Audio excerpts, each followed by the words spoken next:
Today we're talking about the subtalar Arthroereisis plug, which is a very commonly used device that has been used for some 35 years now. It was first described as SLOT for the correctional change of the planar valgus deformity of the foot. So we'll look at some of the design features today, how to insert it, and also the post-operative regime that you could possibly employ in the use of it. So the device itself is a conical shaped titanium metal plug. It has grooves in it, and these are to allow impaction of the device. It's a soft tissue plug which goes into the sinus tarsi.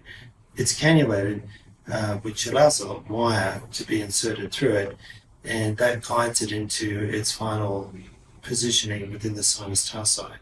It also has cannulations within the device which allow for soft tissue ingrowth, which stabilize the implant once it's impacted in position.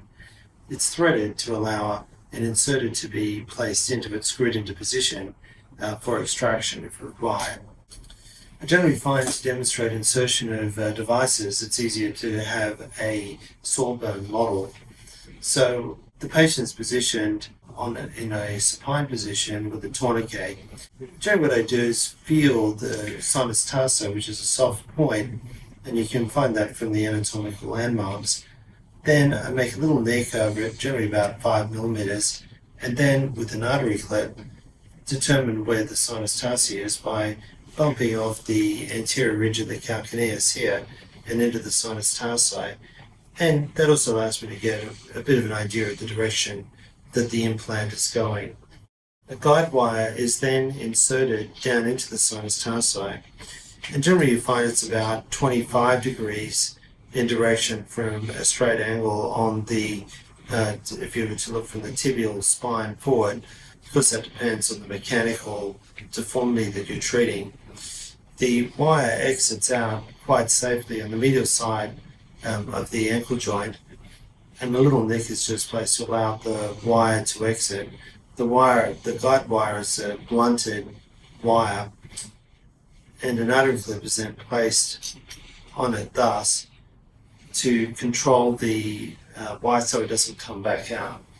The obturators are then selected, and the first one is an 8 millimeter, and it is used to dilate the soft tissues into the sinus tarsi. And by selecting gradually bigger ones, you can get to the one which is the correct one that you'd like to use. Once that's in, I leave it in position and then just gauge whether that has been enough correction for the foot.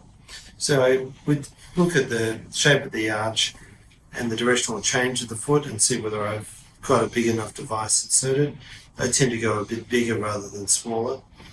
The other thing I would then do is get an x-ray, so the fluoroscopy would come in about this point. We'd check it particularly on the lateral in order to assess whether the sinus tarsi insertion has proceeded correctly. Then if you look from an AP view, the positioning of the implant, I want to see that the implant is ending just at the lateral border of the talus. I want my insertion to end about here, thus correcting the peritalar rotation that the calcaneus has had in order to produce a planar valgus deformity. So this ends up being a chock in a way in order to hold the position correct.